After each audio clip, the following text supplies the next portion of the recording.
안철수 예. 혁신위원장이셨죠. 지금 안철수 의원으로 돌아오셨지만 뭐 혁신위가 꾸리기도 전에 바로 사퇴해버렸습니다. 그리고 혁신 당대표가 되겠다고 했는데 이런 걸 예상하셨습니까? 아니 나는 그 안철수 혁신위원장에서 깜짝 놀랐어요.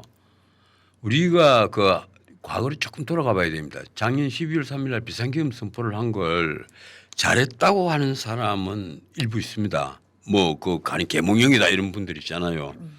응? 그게 그 원인을 민주당이 제공을 했으니까 탄핵 소추와 특검을 끊임없이 하고 아무 일도 못하게 했으니까 윤 대통령이 비상계엄을 선포한 거 아니냐 이래서 그 계몽령이다 뭐 잘못된 거 아니다 이렇게 주장하는 분들이 있어요.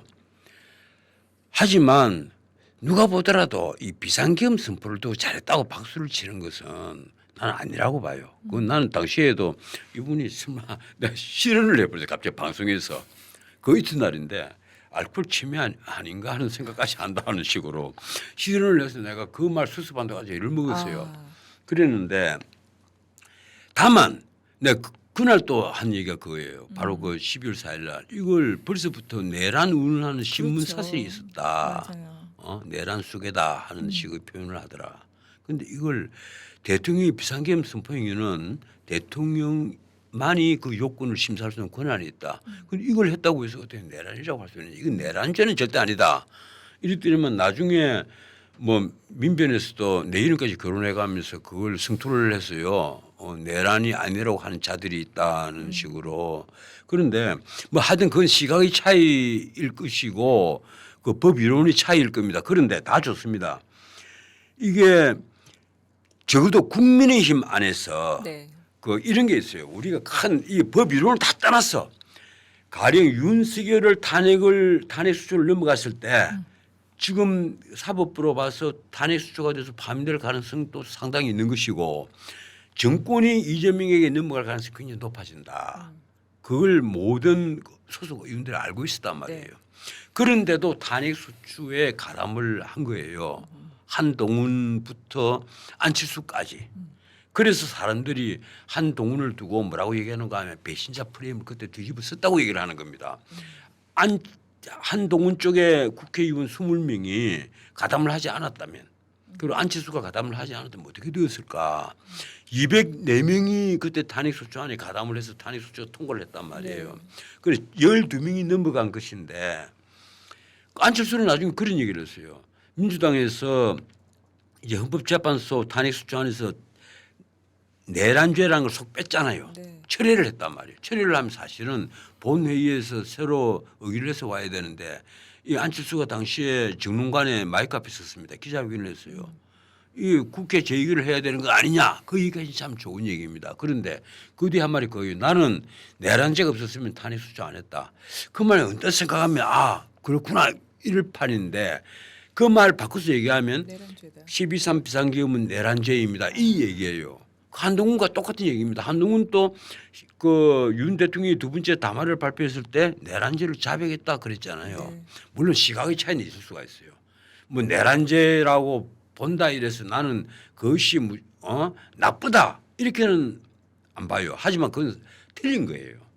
내가 알고 있는 법 이론으로는 틀렸단 말이에요. 그런데 적어도 보수 정권에서 큰 시각으로 봤을 때 그런 사람이 설령 자기 생각은 그렇더라 하더라도 당론으로라도 네. 그건 그래서는 안 된다. 왜 그런가 하면 권력 자체가 넘어가니까 극소수 정당이잖아요. 108명밖에 안 되는 나중에 한 명이 더 빠져나갔으니까 107명이었단 말이에요. 107명으로서 할 수 있는 게 한계가 있는데 이 상태대로 권력이 이재명에게 넘어간다면 그때 어떻게 할 거냐. 어떻게 할 거냐. 그래서 적어도 이걸 탄핵소추는 막았어야 됐다. 그리고 탄핵소추와 특검이 계속 반복되는 과정에서 대통령까지 탄핵소추가 돼서 대통령이 직무가 정지되어 버리면 어떻게 될 것이냐. 그 결국 직무가 정지가 되니까 나중에 구속영장이 쳐지고 저는 그걸 뭐 불법구속영장이라고 봅니다.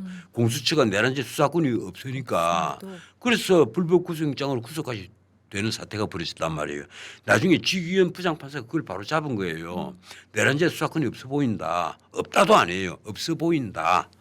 그래서 이건 구속을 취소하는 것이 맞다 이렇게 본 겁니다. 그런데 지금 내가 이번에 안철수를 반대하는 이유는 아까 그 작가가 물었던 거 똑같아요. 안철수가 해서는 안 된다고 하는 얘기가 세 가지가 뭐냐. 네. 첫 번째가 뭔가 하면 아까 말씀드렸지만 안철수가 언제부터 보수 정치인이냐. 물론 윤석열과 후보 단일화합니까? 뭐 해서 국민의힘에 들어왔는데 나는 아직까지 안철수에게서 보수 철학에 대해서 얘기를 들어본 적이 없습니다. 내 개인적으로도 만나본 적이 있지만 안철수에게서 보수 철학에 대해서 아직 얘기를 들어본 거 하나도 없어요. 단 한 번도.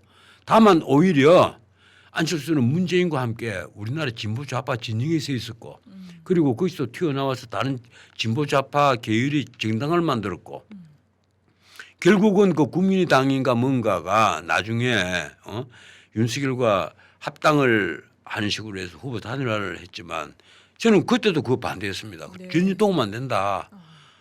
안철수가 와서 오히려 표가 줄어들 거다. 저쪽은 결속할 것이고 이쪽에 안철수를 지지했던 표가 100% 이쪽에 오는 것도 아니다. 네.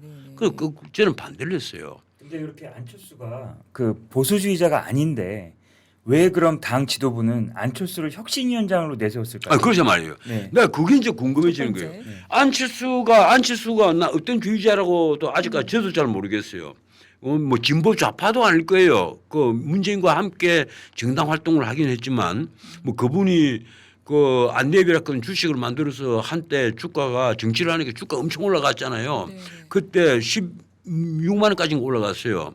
그때 주식을 왕창 팔아가지고 동그라미 재단이라는 걸 만들어서 자기는 사회에 기부했다고 지금 주장을 하고 있는데 난 그런 걸 봤어요. 이 양반이 야 그렇게 이 재산 형성에도 굉장히 밝단 말이에요. 알랩을 만들고 그 사업에 성공을 했잖아요. 일단 네, 기업이 네. 성공을 했단 말이에요. 수없이 무너지는 그런 회사가 아니라 알랩은 지금 또 잘 굴러가고 있어요. 그런 걸 봐서 재능은 있는 사람이에요. 그런데 그런 사람이 난 진보 좌파로는 안 보여요. 어떻든 나 철학이 빈곤하다. 두 번째 내가 안철수에 대해서 뭐 이게 혁신위원장이든 보수에 있어서 당대표가 앞으로 될지 안 될지 모르겠습니다. 왜 반대한지 알아요? 본인에게서 어떤 희생 정신도 안 보여. 가장 중요한 것이요. 그렇죠. 보수 정치인에게 가장 중요한 덕목이 뭔가 하면 소명의식입니다. 네. 소명의식과 이게 막스 베버가 한 얘기입니다만 균형감각, 소명의식, 열정 이런 것이 중요하다고 얘기하거든요. 소명의식이 바꿔 말하면 희생정신이에요. 자기가 출세를 하기 위해서 정치판에 뛰어든 게 아니라 입신영단의 목적이 아니라 자기 자신을 희생을 하겠다.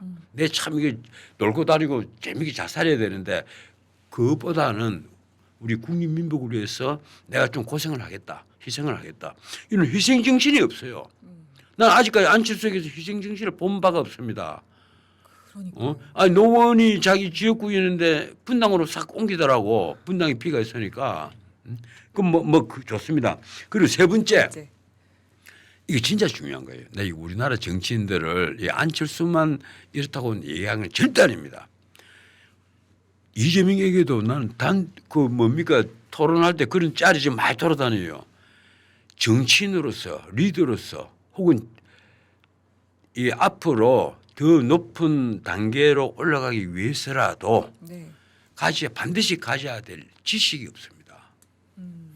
이게 통치자가 가져야 될 덕목이 많거든요. 1번이 지식입니다. 지식이 있어야 미래를 내다보는 해안이 있죠. 정치가 뭡니까? 미래 세대를 위해서 설계도를 만들 거잖아요. 그러려면 지식이 있어야 돼요. 이 지식이 그냥 생기는 게 아니에요. 책 한두 권 읽어서 생기는 게 아니란 말이에요. 이 경제, 안보, 역사, 심지어 내가 늘 하는 얘기가 있습니다. 정치하기 위해서는 국어 공부부터 해라. 어떻게 총리 후보자가 돼서 나에게 여쭤보시면 내가 대답을 해주겠다. 어떻게 그따위 소리를 할 수가 있어요. 국어 공부가 안 돼가 있다는 얘기 아닙니까? 국어, 역사, 헌법 그 기본 공부부터 하라고 내가 얘기를 하는데 그런 기본적인 지식이 안 돼 있는 분들이 의외로 많다는 겁니다. 내가 이게 정치인들을 만나볼 때마다 깜짝깜짝 놀라는 게요. 정치인이 반드시 가져야 될 아주 기본적인 정책에 대해서 전혀 모르고 있어요. 경제는 물론이고 안보는 물론이고 국방에 가야 안보를 아는 겁니까? 국회 정보위를 가야만 안보를 하는 거예요. 그거 아니잖아요. 그 기본이란 말이에요. 기본으로 깔고 들어가야 될 지식들을 전혀 모르는 거예요. 그래서 사실 지금 이 방송을 보고 있는 이 미래 세대들 20대, 30대, 2030들이 정치에 대해서 꿈을 갖고 있다면 절대로 급하게 마음먹지 마라. 네. 공부부터 하라. 이 공부부터 해서 쭉 메모를 해서 자기 노트가 한 권이 쫙 생겼을 때 그때 비로소 정치판에 뛰어들 생각을 해라. 이 공부가 안 돼갔으면요. 평생 고생하는 겁니다. 평생 남 눈치 봐야 되고. 안철수 의원은 그러니까 리더로서의 덕목이 다 부족했네요. 지식도 없었고 아니 투명의식도 없고 이 지식 내가 하나 더 말씀드리자면 내 책에도 철학도 썼습니다만 없고 지식이 있어야 되고 그 다음에 무엇보다도 도덕식 중에 정직함, 정직. 그 다음에 용기, 그 다음에 결단력, 그 다음에 이제 막스 베버가 하는 말이 균형 감각, 열정, 소명의식 이런 것이 있어야 되는 거예요. 그런데 우리가 말하기는 참 좋잖아요. 균형 감각 이게 얼마나 일의 경중을 아는 게 얼마나 이게 중요한지 알아요. 지식이 그렇죠. 없고 모든 것을 알지 못하면 균형 감각이 없어요. 균형 감각을 갖추려도 못 갖춥니다. 그리고 이게 균형 감각을 갖는다는 말은 뭔가 하면 공사를 구분한다는 말이에요. 이 공사를 구분하지 못하는 사람들이 자리에 올라가면 진짜 위험해집니다. 이게 나는 윤석열 대통령도 남들보다는 좀 공사 구분은 나았는데 그렇더라도 공사 구분이 좀 문제가 있었으니까 지금 김건희 여사 문제가 계속 터지는 거예요. 그 이재명 대통령 말할 것도 없습니다. 그분이 공사를 구분 못했기 때문에 경기도 법인카드 유용 사건이 터졌잖아요. 법인카드로 청남역에 공무원 보내서 자기 샴푸를 샀단 말이에요. 그리고 자기 조상묘에 재물을 법인카드로 샀단 말이에요. 법인카드로 소고기 사 먹고 사과 샀잖아요. 네. 그러면 그거는 말이 안 되는 겁니다. 공과 사를 구분 못하는 거예요. 아 도대체 경기도 차를 왜 자기 아내가 타도록 하고 그 자기 아파트 근처에다 차를 세워두는 거예요. 그 자체가 말이 안 되는 거잖아요. 그런 행동은 공과 사를 구분하지 못하는 행동은요. 외국 같으면 굉장히 중요한 겁니다. 이게 그런 문제 하나만 터져도 당연히 엎었어야 돼요. 네, 네. 영국이나 독일 같은 선진 민주주의에서 만약에 공과 사를 구분 못하고 법인카드로 뭐 내가 낮에 라면 하나 먹었어. 그 우리나라 신문은 그 대수로 장기 생각합니다. 가령 그 뭐 어느 방송국의 이사인 누가 법인카드로 뭘 좀 사 먹었더라. 지금 그 보수도 있고 진보도 있어요. 예.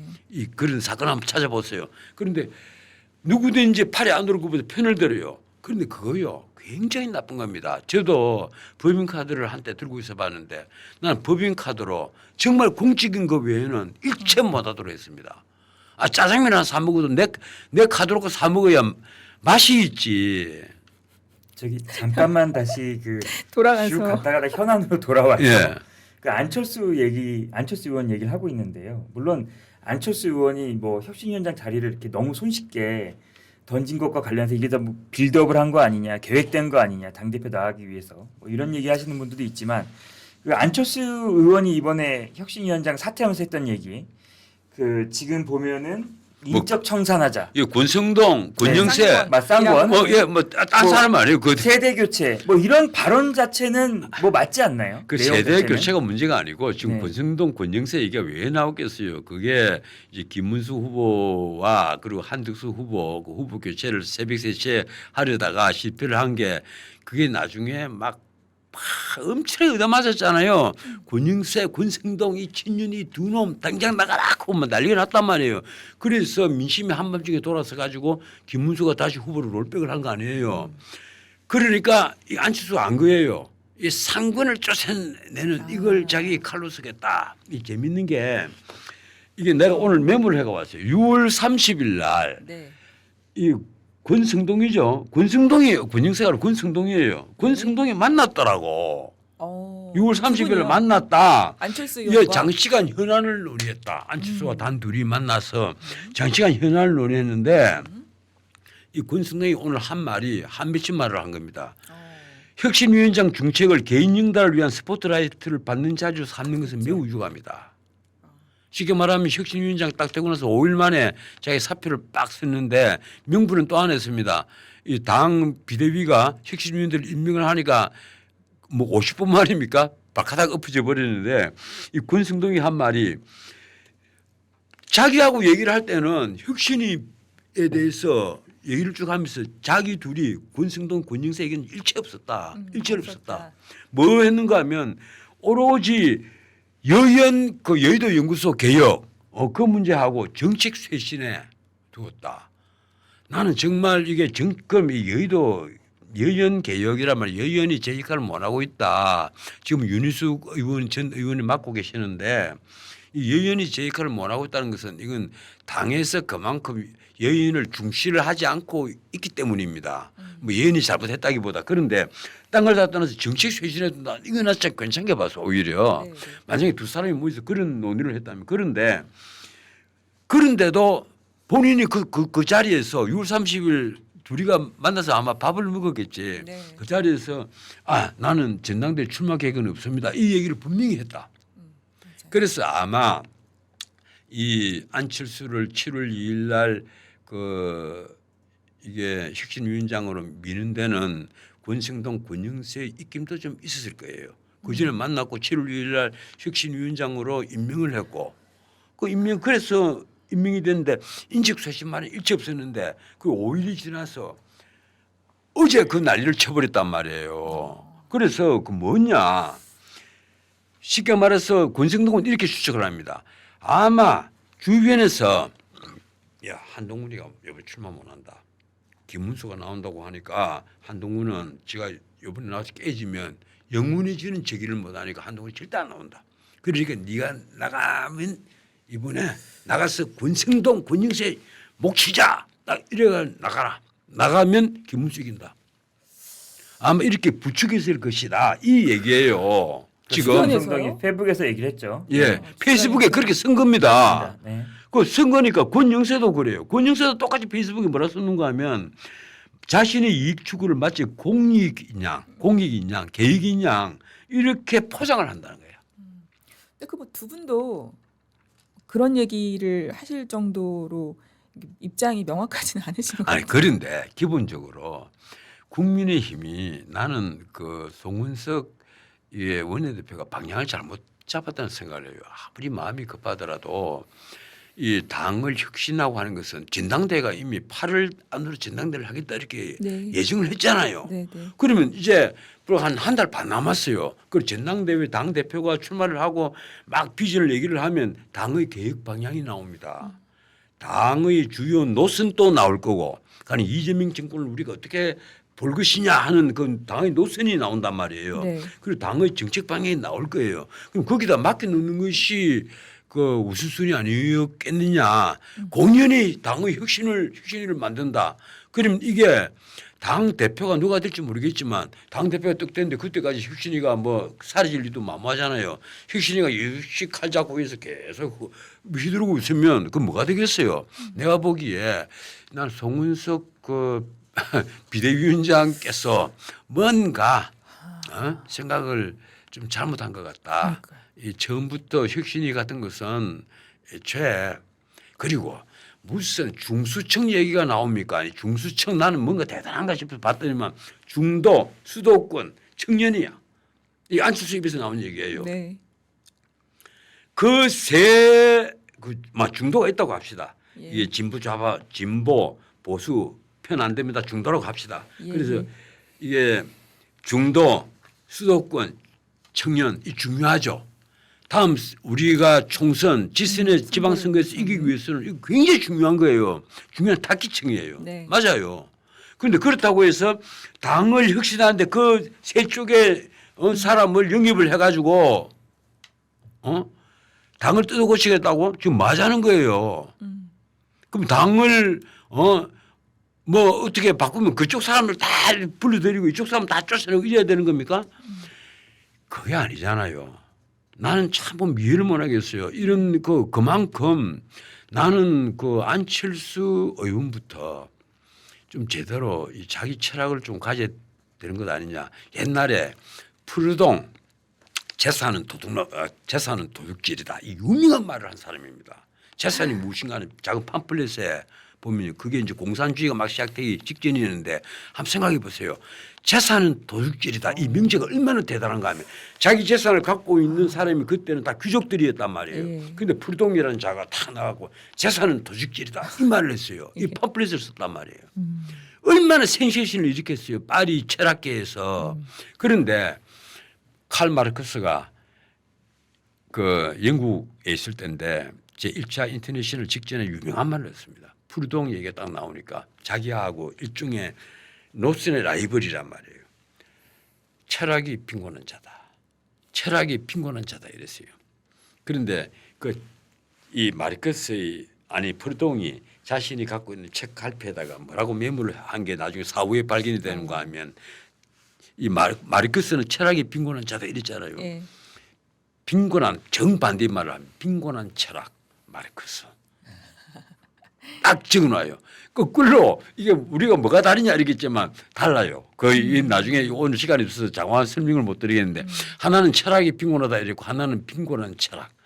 딱 그 정신적으로 그렇게 카타르시스를 하고 복수를 한 거야. 자기 메모를 하는 것으로 그 철학이 빈곤하다는 것은 그때나 지금이나 이게 좋은 공격거리인데 나는 우리 정치판을 볼 때마다 특히 내가 오늘 특정인을 자꾸 공격을 하는 것 같아서 그런데 안치수뿐이 아닙니다. 네. 사실은요. 솔직히 말해서 송은석 비대위원장도 철학이 빈곤하니까 이런 일을 벌이는 거죠. 조속한 시일 내에 새 혁신위원장을 모시겠다고 했어요. 혁신위원장 모시긴 뭘 모셔요. 그냥 혁신위원장 모시면 뭐 할 건데 지들이. 그러지 말고 내가 이미 얘기를 했잖아요. 차라리 보수 정책 50가지가 생각이 안 나면 딱 10가지라도 먼저 좀 내 걸어요. 대문 앞에. 네.